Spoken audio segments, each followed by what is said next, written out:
Boss, this is Truck Alex. Now we just two of these chassis get off the production line.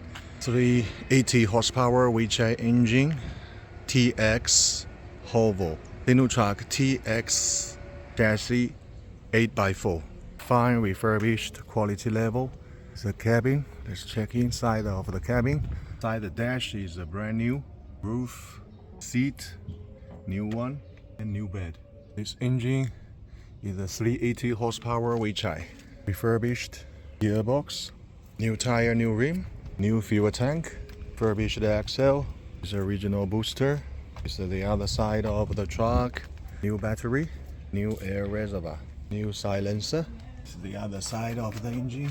380 horsepower. Let's check the other side of the cabin. It's not complete yet. The electrician is still working on this PCB.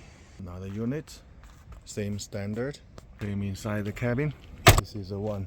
Let's open the face cover to see what's going on there. This one not open. Let's check this one. Still not open.